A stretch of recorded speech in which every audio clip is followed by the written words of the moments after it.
이 세상을 사는 사람치고 그 인생의 짐이 없는 사람은 없습니다. 어떤 이는 한평생 마음의 짐을 지고 삽니다. 상처와 아픔, 열등감과 분노, 외로움과 우울증 같은 이 마음의 짐들이 내려놓아지질 않아서 한평생 이런 것들과 힘겹게 싸우며 살아가는 분들이 있습니다. 또 어떤 이는 육체의 짐을 지고 가는 분도 있습니다. 선천적이든 후천적이든 자신의 육체에 일어난 장애나 질병 때문에 한평생 그 아픔과 고통을 안고 살아가는 분들이 있습니다. 또 어떤 이에게는 삶 자체가 짐이기도 합니다. 자녀를 양육하고 가정을 이루며 일에서부터 이 경제 활동을 하는 것과 함께 우리가 살고 있는 이 이민생활 자체, 여기에 이르기까지 참으로 이 모든 삶의 부분들이 그냥 우리의 짐으로 내려올 때가 있습니다. 이 자리에 앉아 계신 우리 성도님들도 이 짐을 지고 가는 일에는 예외가 아니라고 믿습니다. 그래서인지 예수를 믿는다라고 하면서도 우리 그리스도인들 역시도 인생의 피곤함과 부담에서 자유하지 못하는 것 같습니다.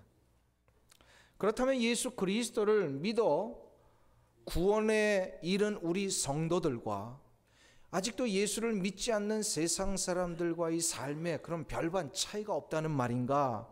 이걸 우리 스스로 한번 물어봐야 합니다. 예수를 믿는 우리나 예수를 믿지 않는 세상 사람들이나 동일하게 인생의 짐을 지고 가는 것, 그리고 이 짐 때문에 인생의 피곤함과 부담이 날마다 넘쳐나는 이것은 결국 우리나 저들이나 별반 다르지 않다는 이야기인가? 그러나 세상 사람들과 우리 사이에는 분명한 한 가지가 있습니다. 세상 사람들이나 우리나 동일하게 인생의 짐을 지고 가지만 우리에게는 저들에게 없는 한 가지가 있습니다. 그게 바로 뭐냐면 우리는 인생의 짐을 해결할 길이 준비되어 있다는 겁니다. 이 짐을 내려놓고 쉼을 얻을 수 있는 길들이 우리에게는 마련되어 있습니다. 주님은 오늘 본문에서 이렇게 말씀하고 계십니다. 수고하고 무거운 짐진 자들아 다 내게로 오라. 내가 너희를 쉬게 하리라. 할렐루야. 이 말씀은 기독교 2000년 역사에 가장 많은 사람들이 외치고 가장 많은 사람들이 붙들고 왔던 말씀이라고 믿습니다. 그만큼 그리스도인들이 누릴 수 있는 능력과 은총을 너무나도 확실하게 선언하고 있기 때문입니다.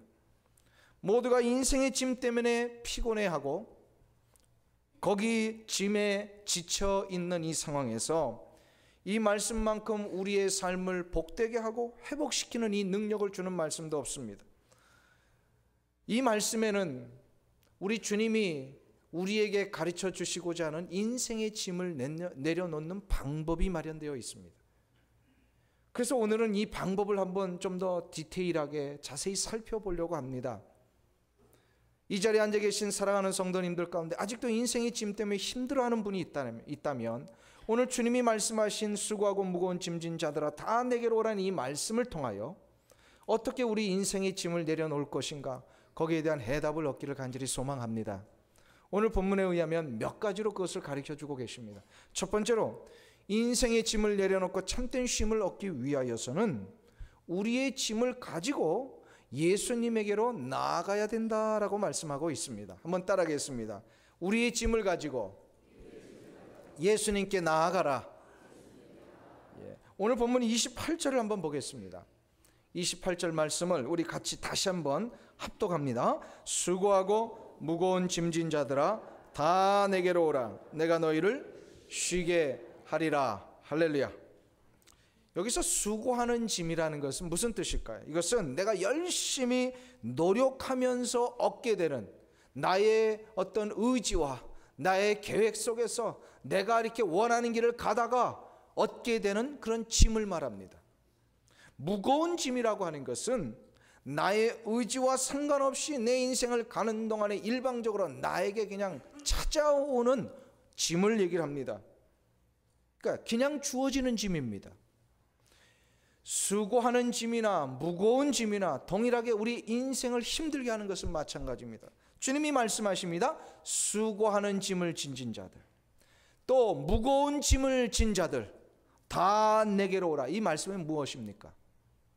인생의 모든 짐을 가진 자들은 다 오라고 하시는 말씀입니다. 인생에 일어나는 모든 짐의 원인이 어디에 있을까요? 근본 원인이 어디에 있습니까? 왜 우리의 인생이 좀 기쁘고 평안하고 즐겁고 행복해야 되는데 인생을 살면 살수록 우리가 이것이 부담이 되고 짐이 되는 것처럼 느껴지게 되느냐 이 말입니다. 그 원인이 있다는 겁니다. 뭘까요? 죄입니다. 죄가 우리 인생의 가장 근원적인 원인이에요. 죄가 없었다면 우리의 삶 자체가 이렇게 피곤해하지 않았을 것입니다. 원래 인간은 지음받을 때 스트레스도 받지 않는 인간으로 지음받았습니다. 걱정과 근심과 이런 어떤 고통도 없는 상황에서 완벽한 기쁨과 평안을 누리도록 지음을 받았었습니다.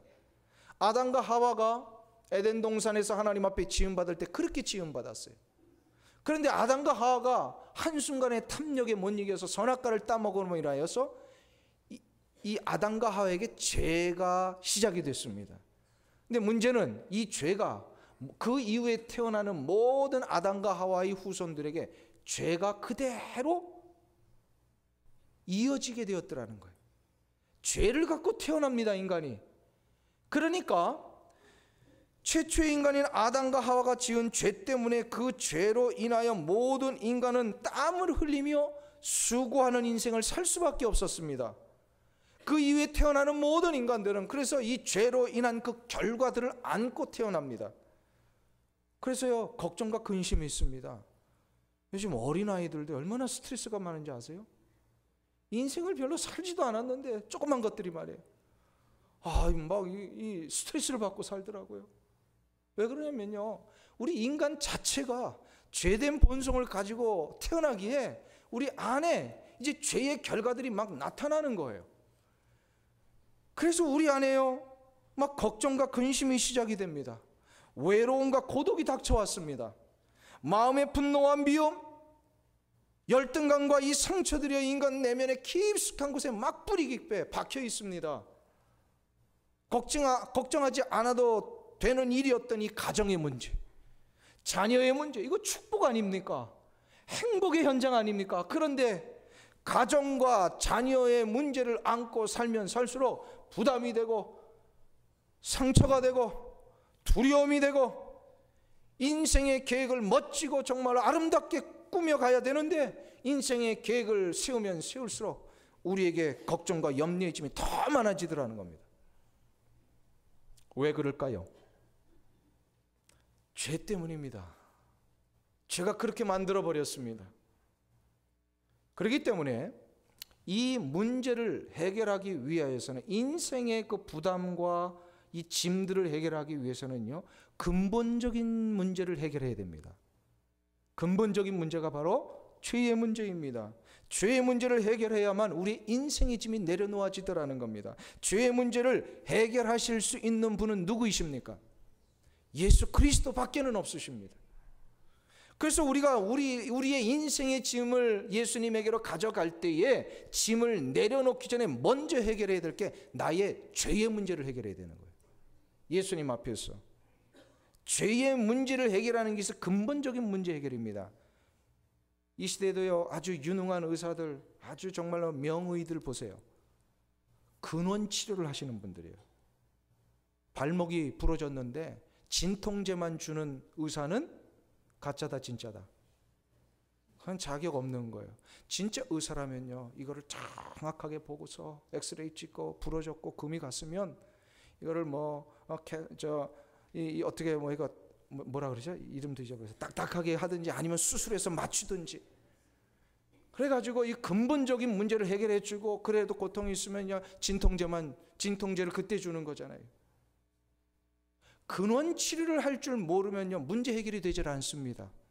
우리 인생의 근원 치료는요, 죄의 문제를 해결하는 것에부터 시작이 됩니다. 이걸 해결하지 않으면 아무리 현상적으로 나타나는 문제들을 조금 일시적으로 해결했다 할지라도 그거 조금 지나면 또다시 발생합니다. 그 문제 앞에 또 넘어집니다. 2010년도의 일입니다. 저 알칸사스주의 국립공원에서요. 여름이었어요. 한 골짜기에서 그러니까 허락된 야영장입니다. 이 캠핑을 하고 있었던 사람들 가운데 16명이 죽고 40명이 실종되는 어마어마한 사건이 벌어졌어요. 이게 무슨 일이냐 이 말이에요 도대체. 알고 봤더니 원인을 조사해 봤더니요, 새벽 2시경에 그 골짜기에서 캠핑하던 사람들은 아주 땅도 마르고요 하늘도 맑았어요. 근데 새벽 2시경에 갑자기 화물차가 지나가는 큰 굉음과 함께 갑자기 큰 물살이 그 골짜기로 확 지나가 버린 거예요. 아니 맑은 하늘이었고요, 밤중이지만 전혀 물도 없는 곳인데 어떻게 이런 일이 일어날 수 있었는가 알아봤더니 저 멀리 산꼭대기에서 아주 이상한 기후변화에 의해서요 막 폭우가 쏟아졌는데, 이 산꼭대기에 쏟아진 이 폭우가 골짜기를 통해서 계속해서 흘러내려오다가 계속해서 모여서 큰 강물같이 그냥 휩쓸고 가버린 거예요. 엄청난 사건이었습니다. 이 사건을 대해서 특필했습니다. 저는 그때 그 사건을 들으면서요 이런 생각이 했습니다. 겉으로 드러난 표면적인 문제라고 생각하고 그런 것만 해결하려고 하는 것은 마치 골짜기에 캠핑을 하는 거하고 똑같구나. 골짜기의 문제만 해결되면 내 문제가 다 해결되었다라고 생각하지만 정작 문제는 골짜기에 있지 않고 어디에 있어요? 산꼭대기에 있었습니다. 이것을 모르고 있다가는 졸지에 인생의 홍수를 만나게 되는 겁니다. 세상에서 우리가 겪는 문제의 그 모든 인생의 짐의 원인은 우리가 처해 있는 인생의 골짜기에 있지 아니하고 바로 내 깊숙한 곳에 숨어 있는 죄에 있습니다. 그래서 이 죄를 해결해야 돼요. 아무리 삶의 골짜기가 화려하게 보이고 번듯하게 그래서 멋지게 사는 것처럼 보여도요, 죄의 문제가 해결되지 않는 한 그 행복은 보장될 수가 없습니다. 우리의 인생을 누리고 있는 이 죄의 짐에서부터 그래서 우리 모두는 해방되어야 합니다. 주님은 지금 우리에게 이 죄의 짐을 먼저 해결하라고 초청하시는 거예요. 수고하고 무거운 짐진 자들아 다 내게로 오라. 이 수고하고 무거운 짐의 원인이 무엇인지 아느냐? 죄에 있다 라고 하시면서 주님이 이것을 가지고 오라고 얘기를 하시는 거예요. 우리는 그래서 이 예수님의 초청 앞에 나의 죄의 짐을 가지고 와서 예수님의 십자가 위에 나의 모든 것을 못 박아야 됩니다. 사도 바울이 갈라디아서 5장 24절에 갈라디아 성도들에게 이 얘기를 하고 있습니다. 그리스도 예수의 사람들은 육체와 함께 그 정과 욕심을 십자가에 못 박았느니라. 매일마다 매 순간마다 그래서 내 안에 발생되는 이 죄의 욕심과 죄의 탐욕들을 자꾸 십자가에 못 박지 않으면 아닌 척 살아도 다 넘어지게 돼 있더라는 거예요. 다 넘어져요. 사랑하는 성도님 여러분, 아무리 애쓰고 노력해도 내 인생에 왜 이렇게 점점 무거워지는가? 내 인생의 문제가 왜 이렇게 해결되지 않고 있는가? 만일에 그렇게 생각이 드신다면 한번 좀 돌아보세요. 내 내면에서 아직도 해결되지 않은 죄의 짐이 있는가? 살면 살수록 인생의 문제가 자꾸 해결되고 나아져야 되는데 왜 이렇게 자꾸 부담이 되고 평안이 없어지고 마음의 염려와 근심이 끊이질 않고 있는가? 혹시 그런 분이 계시다면 한 번쯤 내가 아직도 해결하지 못한 죄가 있는가를 돌아보시면 됩니다. 모든 어려움과 아픔이 죄 때문에 오는 것은 아닙니다. 하나님이 때로는 연단을 시켜주시기 위해서 고통을 주실 때가 있습니다. 그러나 대부분의 경우는요, 내 죄 때문에 오는 경우가 많아요. 그래서 한번 돌아보셔야 돼요. 죄가 있으면 하나님의 은총이 임하지 않으십니다. 그래서 죄가 있는 현장에서는 아무리 기도를 해봐도요, 기도 응답이 없어요. 이거는 역으로 얘기를 하면 죄의 문제를 해결하면 하나님이 개입을 하십니다.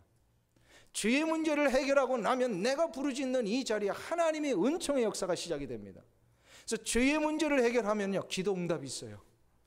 회복이 시작이 됩니다. 이게 제 얘기가 아니고 역대하 7장 14절에서요 하나님께서 하신 약속의 말씀이에요.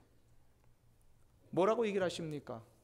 내 이름으로 일컫는 내 백성이 그 악한 길에서 떠나 어떻게 한다고요? 스스로 겸비하여 기도하면, 그래서 하나님의 얼굴을 구하면, 긍휼을 구하면 어떻게 된다는 거예요? 내가 하늘에서 듣고 그 죄를 사하고 그 땅을 고칠지라. 땅이 해결되는 것, 내 인생의 환경이 다시금 해결되는 것은요, 죄의 문제를 먼저 고하는 것입니다. 그렇기 때문에 죄가 해결이 돼요. 죄가 있으면요, 아무리 살아도 부담이 돼요. 오래전에 어떤 한국 기사를 보았는데요, 수년 동안 도망다니던 그 범죄자가요, 나중에 그냥 경찰서에 스스로 찾아가 가지고 스스로 자수를 했습니다. 자수를 하면서 경찰관 앞에서 했던 첫 고백이 뭐냐? 이제야 마음이 편해졌습니다. 그러더래요. 범죄해가지고 도망다니는 이 생활 자체가요, 감옥에 있는 것보다 더 힘들었다라는 거예요. 죄가 해결되지 않는 이상은요, 우리에게 평안이 시작이 되지 않습니다. 그렇기 때문에 죄를 해결해야 합니다. 인생의 어떤 어려움과 아픔이 올 때 가장 근원 치료를 해야 합니다. 이 죄의 문제를 해결해야 됩니다. 이것이 인생의 짐을 해결하는 첫 번째 방법이에요. 근데 두 번째 방법이 있습니다. 이렇게 이제 죄의 문제를 해결하고 났을 때에 우리가 해야 할 두 번째는 바로 예수님의 멍에를 내가 지는 것입니다. 한번 따라하겠습니다. 예수님의 멍에를 메라. 오늘 29절을 한번 보세요. 본문 29절 말씀을 같이 합독하겠습니다. 나는 마음이 온유하고 겸손하니 나의 멍에를 메고 내게 배우라. 그러면 너희 마음이 쉼을 얻으리니. 예수님은 지금 우리에게 오라 하신 후에 온 사람들에게 뭘 하라는 거예요? 이제 멍에를 메라. 멍에를 메라. 죄의 문제를 이제 예수님이 해결하셨어요. 그 다음에 우리가 해야 될 게 멍에를 메는 겁니다. 멍에를 맨다는 게 무슨 뜻일까요? 이거 언뜻 들으면 좀 이해가 안 될 수 있습니다. 우리는 지금 짐을 내려놓으러 왔는데 예수님은 오히려 예수님의 멍에를 메라라고 하십니다. 나의 짐이 해결되는 것과 예수님의 멍에를 메는 것이 어떤 연관이 있길래 주님은 이 말씀을 하신 것일까? 멍에를 메는 것이 무엇인지를 알면 이것이 이해가 됩니다. 멍에가 무엇이죠? 옛날에 한국에서 혹시 시골에서 농사를 지어 보신 분들은 아실 겁니다. 옛날의 농사는 소나 가축을 이용한 농사였습니다. 밭을 갈 때는 사람이 혼자 할 수 없으니까 가축을 이용합니다. 가축을 통하여 밭을 기경을 할 때에 그냥 하는 것이 아니라 소의 목과 등 사이를 이렇게 감싸는 나무 같은 이렇게 구부러진 도구를 사용을 합니다. 딱 감싸는 거죠. 그리고 뒤에다가 줄을 연결해서 그 뒤에 있는 농부가 조종을 합니다. 오른쪽으로 가게 한다든지 왼쪽으로 가게 하든지. 때로는 이제 밭을 기경하지 않을 때는 이 멍에 위에다가 짐을 올려놓고 움직이기도 합니다. 멍에가 바로 그거를 얘기를 하는 거예요. 이 멍에의 핵심이 뭐냐면요, 농부의 조종을 받을 수 있는 도구라는 겁니다. 이거를 염두에 두고 멍에가 무엇인지를 생각해 보면 주님의 말씀이 이해가 됩니다. 예수님의 멍에가 과연 무엇일까? 이 예수님의 멍에는요, 당시의 바리새인과 서기관과 대제사장으로 대표되고 있는 종교 지도자 그룹들이 가르쳐준 이런 멍에와 대조되는 말입니다. 종교 지도자들이 가르쳐준 멍에가 뭡니까? 바로 율법을 왜곡해서 전통과 관습에 입각해서 자기들이 원하는 대로 교훈을 삼고 가르쳐준 모든 가르침과 교훈을 얘기를 합니다. 즉 서기관과 바리새인들과 대제사장들이 가르쳐준 그 교훈과 대비되는 예수님의 교훈, 그게 뭘까요? 예수님의 말씀입니다. 서기관과 바리새인과 대제사장들은요, 율법을 제대로 가르쳐준 것도 아니에요. 율법을 왜곡해서요, 사람들의 올무로 삼고자 이용했던 사람들입니다. 그래서 그 율법의 정신을 스스로 지키지도 않으면서 백성들에게 자기들이 만들어낸 형식과 규율을 요구하기를 시작을 합니다. 그러니까 율법을 제대로 지키지도 못하면서 사람이 만들어낸 형식에 매이다 보니까 이 형식이 저들의 올무가 되어버렸어요. 저들의 멍에를 매면 맬수록 구속이 됩니다. 자유함이 없습니다. 그냥 자꾸 갇히게 됩니다. 기쁨이 없어요. 더욱더 부담이 되는 거예요. 그런데 지금 저들의 멍에와는 대조되는 예수님이 새로운 멍에를 지라고 얘기를 하십니다. 이 멍에가 아까 뭐라 그랬어요?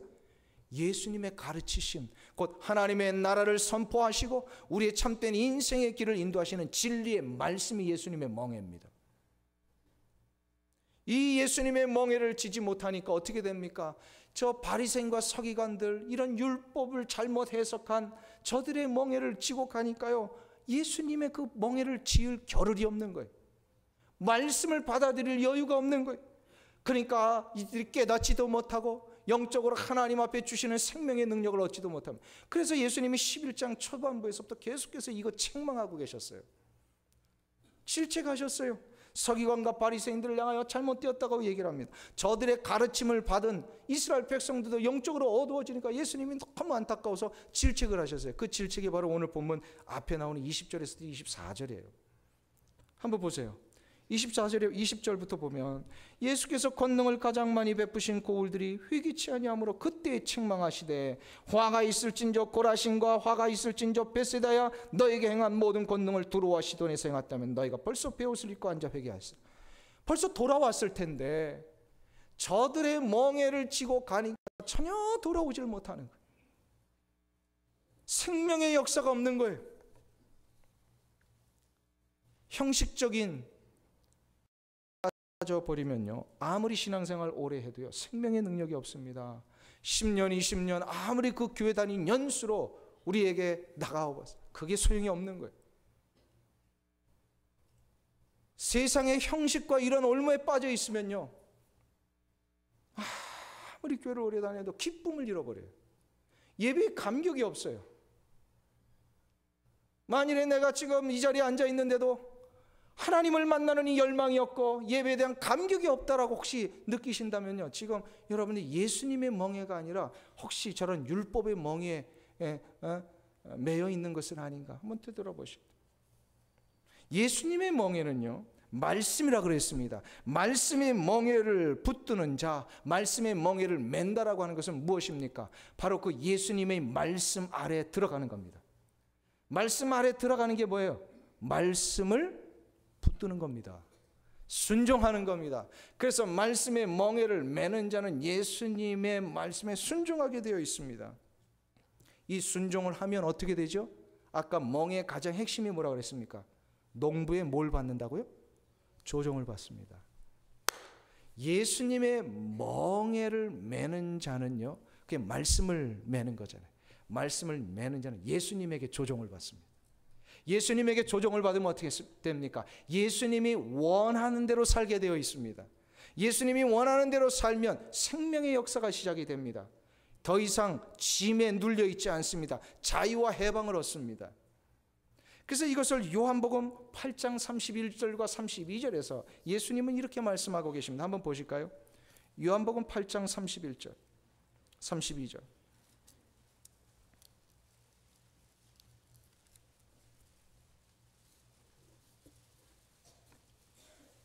159페이지에 있습니다.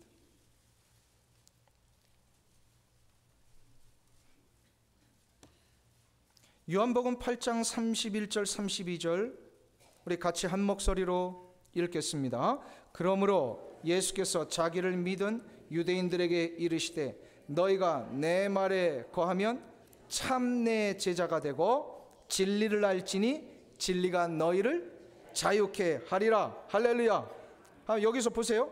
너희가 내 말에 거하면 이게 뭘까요? 아까 예수님의 마태복음 11장 28절의 표현대로 뭘 지는 거예요? 예수님의 멍에를 지는 거예요. 예수님의 멍에를 진다는 것은 예수님의 말씀을 내 어깨에 지는 겁니다. 이거는 예수님의 말씀 앞에 순종하는 것을 얘기를 합니다. 이렇게 되면 예수님의 참 제자가 되고, 예수님의 멍에를 진 자들은 32절에서 뭐라고 합니까? 진리를 알지니 진리가 너희를 자유케 하리라. 할렐루야. 멍에를 지는데 구속이 되는 게 아니라 더 자유함을 얻게 된다는 겁니다. 예수님의 말씀 아래 순종하며 들어가는 자, 그래서 그 예수님의 말씀을 붙드는 자, 그래서 그 말씀이 내 가슴에 새겨지고 그 말씀의 조종을 받는 자마다 자유가 시작이 되더라는 거예요. 인생의 짐이 내려놓아집니다. 왜인지 아세요? 예수님의 말씀이 생명이기 때문에 그렇습니다. 생명 아래 들어가는 거예요. 그러니까 자유를 얻는 겁니다. 말씀은 살아있고 운동력이 있다 그랬습니다. 좌우의 날선 어떤 검보다도 예리하다 그랬습니다. 그래서 그 말씀이 내 영혼을 찌르기만 하면 어떻게 된다고요? 내 영혼의 골수까지 사무쳐서 내 영혼이 해체되는 거예요. 나의 죄의 문제가 해체되고 나의 자아가 해체되고 나의 인생의 짐들이 다 분해됩니다. 그러니까 이 말씀의 능력을 얻는 것이요, 우리의 인생의 짐이 내려놓아지는 아주 중요한 길이라는 겁니다. 말씀은요, 우리 인생이 안고 가는 마음의 짐 중에 그 우울증 같은 것들 있잖아요. 이 우울증도요, 그 말씀 앞에 해결되지 않을 게 없습니다. 말씀 앞에 그 어떤 상처와 분노가 해결되지 않을 게 없습니다. 말씀은 죽은 자를 살려냅니다. 말씀은요, 눈먼 자를 보게 하고 안진뱅이를 일으킵니다. 말씀은요, 인생의 길을 몰라 헤매는 자들에게 인생의 길을 보여줍니다. 이 말씀은요, 무너진 내 가정을 다시 회복시킵니다. 말씀은요, 절망 가운데 빠진 그 사회와 민족을 다시금 소생케 합니다. 여러분들 너무나도 잘 아시죠? 초대교회 때 19세기 말 2조 마렵, 우리 조선 땅은 어떤 땅이었습니까? 절망의 땅입니다. 백성들은 다 도탄에 빠졌어요. 권력 있고 힘 있는 자들은요, 일제와 야합해가지고 다 이 권력을 얻기 위해서 나라 팔아먹는 일에만 혈안이 돼 있었어요. 부정축제, 이게 2조 마렵의 조선의 현실입니다. 그러니까 대다수의 수많은 이 일반 서민들과 백성들은요, 도탄에 빠지고 신음하고 소망이 없어요. 특별히 천민들, 여인들은요, 물건 취급됐죠. 인격적으로 대우도 못 받았어요. 저들에게는 소망이 없었습니다. 그냥 이렇게 살다가 이렇게 절망 가운데 한만 품고 사는구나. 한많은 여인들이 대부분 2조 마렵의 우리 서민 계층 있는 여인들, 우리 어머니들이었습니다. 근데 이들에게 소망을 주는 역사가 시작이 되죠. 1884년에 미국에서 건너온 2명의 선교사가 인천 항구에 도착해서 그 제물포를 중심으로 해서 그 놀라운 복음의 역사를 귀족들에게 먼저 전하는 게 아니라 천민들에게, 여인들에게 성경을 가르치기를 시작을 합니다. 생전 듣도 보도 못한 이 메시지들이 막 들어오는 겁니다. 하나님이 자기들을 사랑하신다는 거예요. 자기들을 존귀하게 여기신다는 거예요. 예수님에게 오면 인생의 짐이 놓아진다는 이 놀라운 소식들을 접합니다.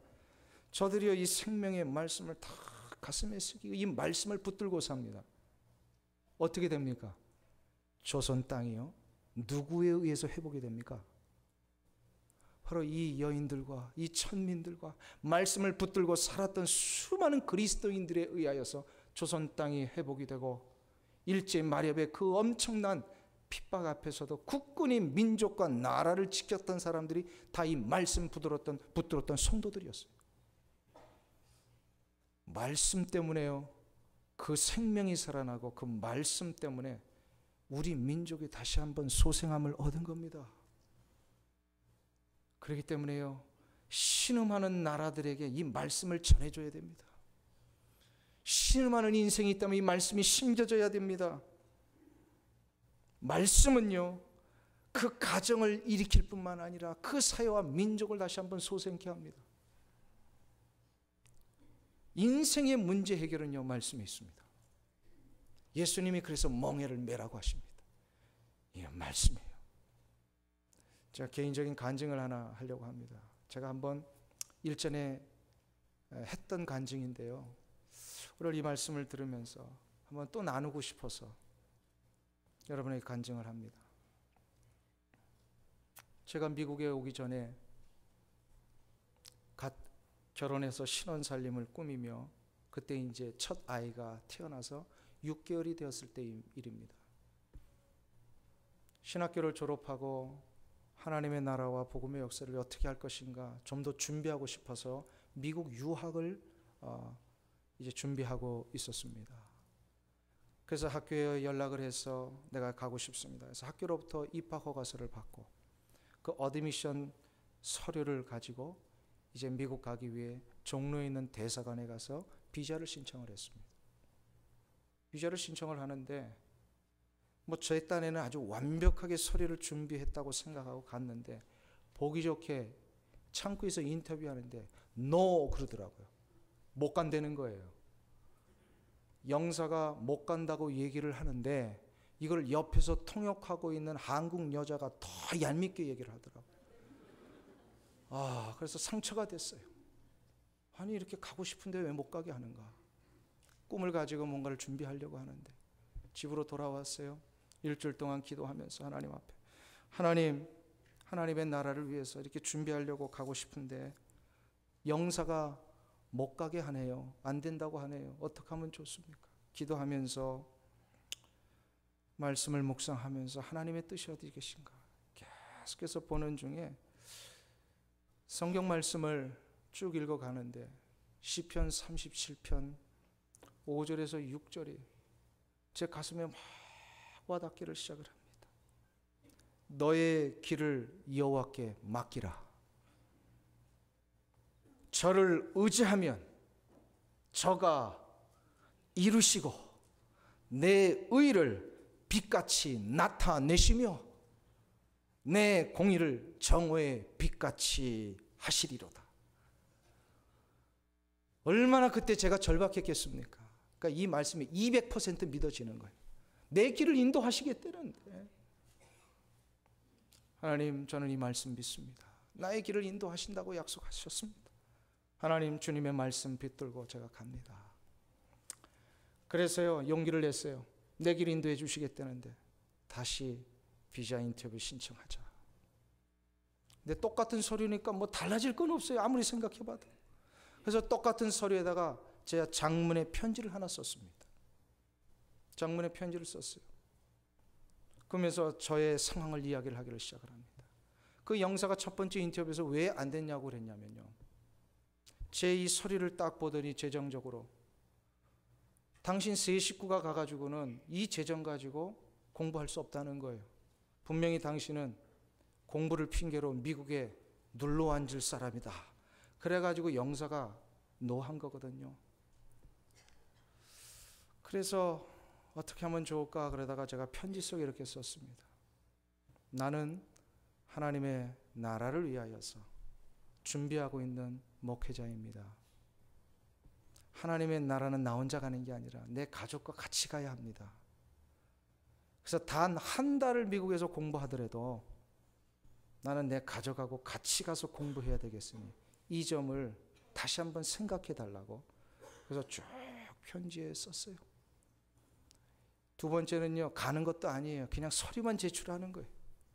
그 서류를 다시금 영사가 보는 겁니다.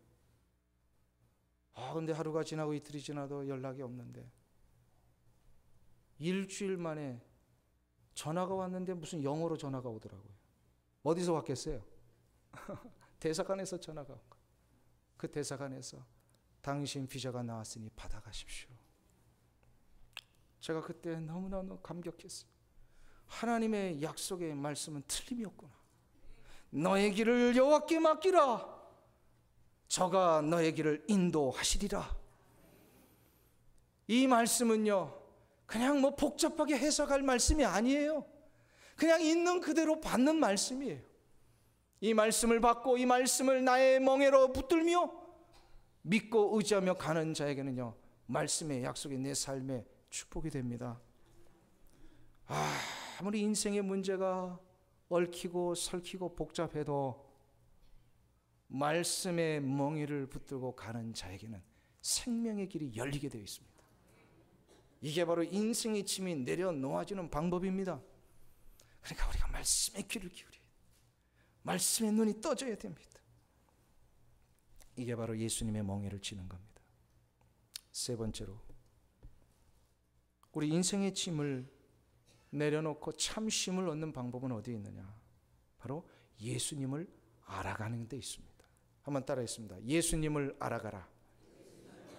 예수님을 알아가라. 오늘 29절로 다시 한번 돌아갔어요. 마태복음 11장 29절에 보면 나는 마음이 온유하고 겸손하니 나의 멍에를 메고 내게 배우라. 그러면 너의 마음이 쉼을 얻으리니. 이렇게 말씀하십니다. 여기서 예수님께서 나를 배우라라고 말씀하십니다. 배우라는 말씀은 예수님의 그 티칭을 받으라 그런 뜻이 아니라 무슨 얘기냐면 예수님 자체를 알아가라라는 뜻입니다. 방금 전에 우리가 살펴보았습니다. 말씀을 붙드는 게 바로 예수님의 멍에를 매는 것이라고 그랬습니다. 그러니까 말씀을 붙드는 것, 그것은 바로 말씀 자체이신 예수님을 알게 되어 있습니다. 예수님을 알면 어떤 일이 일어날까요? 예수님을 알면 하나님을 알게 되어 있습니다. 이것이 바로 27절의 말씀입니다. 그 앞에 27절을 보세요. 우리 같이 한 목소리 읽습니다. 내 아버지께서 모든 것을 내게 주셨으니 아버지 외에는 아들을 아는 자가 없고 아들과 또 아들의 소원대로 계시를 받는 자 외에는 아버지를 아는 자가 없느니라. 자, 보세요. 아들의 소원대로 계시를 받은 자가 누굽니까? 여기서 아들은 누구시죠? 예수님이십니다. 예수님이 원하시는 대로 그 놀라운 계시의 말씀을 받은 자 바로 누구예요? 예수 그리스도 안에 거듭난 우리 성도들을 얘기를 합니다. 우리 성도들이 그 말씀의 계시를 붙들게 될 때에 오직 그들만이 하나님을 알게 되어 있다는 겁니다. 그러면 그리스도 안에서 거듭나지 못하고 그 예수님의 말씀의 멍에를 붙들지 못하는 자들은 누굽니까? 서기관과 바리새인과 대제사장 그룹들이 마련한 그 멍에를 지고 가는 사람들을 얘기를 합니다. 그리고 그 당사자들을 얘기를 합니다. 저들의 인도함을 받고 저들의 멍에를 받는 한 하나님을 알 길은 전혀 없습니다. 그것을 예수님이 25절에서 이렇게 말씀하시는 거예요. 25절을 봐서 그때 예수께서 대답하여 가라사대 천지주제이신 아버지 이것을 지혜롭고 슬기 있는 자들에게는 숨기시고 누구에게는 나타내셨다고요? 어린아이들에게는 나타내셨다. 지혜롭고 슬기 있는 자들이 누굴까요? 스스로 지식이 있다고 자청하는 자, 스스로 지혜롭다고 자청하는 자, 율법 때문에 이 정도는 내가 알고 있으니 이 정도면 됐다 라고 스스로 만족하고 교만 가운데 빠져있는 서기관과 바리새인과 종교 지도자들, 그리고 저들의 멍에를 맺고 사는 어리석은 수많은 백성들, 저들은요 도저히 하나님을 알 길이 없어요. 하나님을 아는 방법은 오직 뭐에 있다? 예수님의 멍에를 메고 예수님을 배우는 자에 있습니다. 그들이 바로 어린아이들입니다. 어린아이는 누구입니까? 나의 힘과 나의 능력은 도저히 아무것도 할 수 없으니 하나님의 인도하심만이 나를 일으키실 수 있습니다. 이거 고백할 수 있는 자입니다. 그게 바로 누구냐면 우리 성도들입니다. 우리가 그렇게 고백했기에 예수 그리스도를 맞이했잖아요. 예수 그리스도만이 나의 인생의 짐을 질 수 있음을 깨닫고 그 예수님 앞에 나의 모든 죄의 짐을 먼저 내려놓고 나가는 자, 그리고 나서 예수님이 허락하신 이 말씀의 멍에를 매는 자, 이런 자만이 그 말씀을 통하여서 어떻게 된다고요? 예수님을 알아가고 예수님을 아는 자리 하나님을 압니다. 하나님을 알게 되면 어떤 일이 일어날까요? 하나님을 안다는 것은 바로 뭐냐면 하나님과 교제가 시작이 된다는 겁니다. 하나님과 교제가 시작이 되면요, 하나님과 나 사이에 전에 한번 말씀드렸죠. 생명의 관이 연결됩니다. 생명의 관이 연결되면 이 하나님이 가지고 계시는 이 생명의 능력이 우리에게로 전달이 됩니다. 하나님의 그 놀라운 능력의 역사가 우리에게로 막 전달이 되는 거예요. 그래서 하나님을 아는 자들은요, 하나님이 주시는 평강이 시작이 됩니다. 하나님이 주시는 기쁨이 일어납니다. 하나님이 주시는 인생의 그 놀라운 참된 안식이 시작이 됩니다. 안식일을 기억하여 거룩히 지키라는 말씀이 바로 그 뜻이에요. 안식일을 기억하여 지키는 게 뭡니까? 안식일에 하나님과 깊은 교제를 나누는 거예요. 하나님과 깊은 교제를 나누는 사람은 어떻게 되죠? 하나님의 그 놀라운 생명의 능력이 내 안에 막 들어오게 돼 있어요. 그래서 안식일에 이 예배를 지키는 자는요, 참 쉼을 얻는 거예요. 참 쉼을 얻어요. 인생의 승리는요, 무엇을 누리느냐에 있지 않습니다. 인생의 승리는 누구와 가느냐에 있습니다. 최고의 여행, 최고의 멋진 여행은요, 어디를 가느냐에 있지 않고요, 누구와 가느냐에 있습니다. 여행을 많이 해보신 분들은 아실 거예요. 누구와 가느냐가 중요합니다. 우리 인생은요, 여행과 같습니다. 우리 인생을 사는 동안에 여행하는데 뭘 많이 이루어 놓으려고 하는 분들이 있는데, 그건 얼마나 우리 인생이 피곤한지 몰라요. 그게 아니라 누구와 이 인생을 가느냐가 중요합니다. 누구와 가느냐? 나를 책임질 수 있고 나의 부족을 바꾸어서 능력이 되게 하실 수 있는 그분과 가야 합니다. 그분이 누구시라고요? 전능하신 하나님이십니다.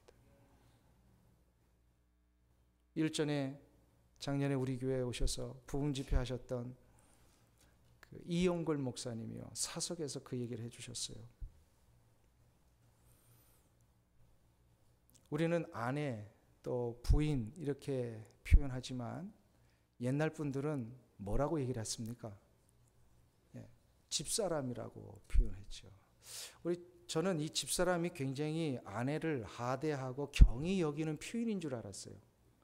근데 이용걸 목사님의 설명을 듣고 나서 그게 아니라는 걸 알게 됐습니다. 집사람이요, 굉장히 존중해주는 표현이랍니다. 이분이 부흥 집회를 많이 다니시니까요, 한 달에도 한 번씩, 1년에도 수차례 이렇게 나가서 이제 시간을 보내십니다. 그래서 혼자 이렇게 여행을 나가시고 혼자 호텔에서 주무시면 굉장히 이렇게 외롭고 힘드시대요. 그래서 빨리 집에 돌아가고 싶은 거예요. 집에 돌아가고 싶어요. 그런데 어느 날 한 번은 부흥 집회를 가셨는데 사모님하고 같이 가셨어요. 호텔에도 같이 사모님하고 주무시고 또 부흥 집회 다니는 그 모든 일정을 사모님하고 같이 하셨어요. 그러고 나니까 전혀 집에 가고 싶지 않더라는 겁니다. 그래서 이분이 드디어 깨달은 거예요. 아, 아내가 집이구나. 아내가 집이.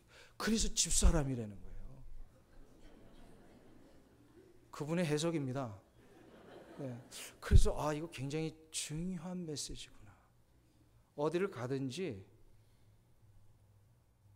어느 곳에 무엇을 하느냐가 중요한 게 아니라요, 누구와 함께 있느냐가 중요하더라는 거예요. 누구와 함께 하느냐. 우리 인생의 여행을 떠날 때에 세상의 많은 사람들은 자꾸 무엇을 이루기 위하여 떠납니다. 근데 우리 인생은요, 어떤 거예요? 여행이요. 여행이라고 하는 것은 우리는 나그네란 뜻입니다. 아무리 여행 중에 많은 것을 이루어 놓아도 우리는 집으로 돌아올 땐 다 놓고 와야 됩니다. 우리는 여행을 끝낼 날이 오게 되어 있습니다. 그러니까 여행 중에 뭘 많이 이루는 것은 우리를 피곤케 만드는 거예요. 여행을 즐기지 못합니다. 참된 여행, 진정한 의미 있는 여행이 되기 위해서는요, 나에게 누구와 함께 가느냐를 빨리빨리 결정을 해야 됩니다. 사랑하는 성도님 여러분, 혹시 이제는 사랑하는 나의 아내가 먼저 세상을 떠나셨습니까? 사랑하는 남편이 내 곁을 떠나셨습니까? 내 남은 인생 그럼 나 혼자 어떻게 외롭게 살려고 하나님 이렇게 만드셨습니까? 혹시 얘기하시는 분이 계실지 모르겠어요. 그러나 여러분의 남은 생애를 전능하신 하나님과 한번 동행해 보십시오. 하나님께서 여러분과 동행하시는 한 여러분의 인생의 길은 가장 복된 생명의 길이 될 것입니다. 그래서 주님과 함께 가는 것, 하나님과 함께 가는 것이 참 안식입니다. 진짜 쉬는 거예요. 이 안식을 놓치지 않으시기를 간절히 축원합니다. 사랑하는 성도님 여러분, 이 안식을 누리기 위해서는요, 우리가 날마다 해야 될 게 있어요. 주님과 교제를 해야 됩니다. 하나님과 교제를 해야 돼요. 하나님과 교제하는 가장 중요한 시간이 뭐냐면 예배입니다. 주일 예배 나와서 이 하나님 앞에 나를 드리고 기도하고 찬송하는 이것 속에 하나님이여 나를 만나 주십니다. 하나님이 나를 만나 주시면 만난 나에게 하나님이여 가장 놀라운 것으로 이 예배 시간에 부어주세요. 그래서 예배가 굉장히 중요한 거예요. 예배를 놓치지 않으시기를 축원합니다. 예배를 소홀하지 않으시기를 축원합니다. 매 주일마다 이 예배 자리에 나와 하나님과 교제하시기를 축원합니다.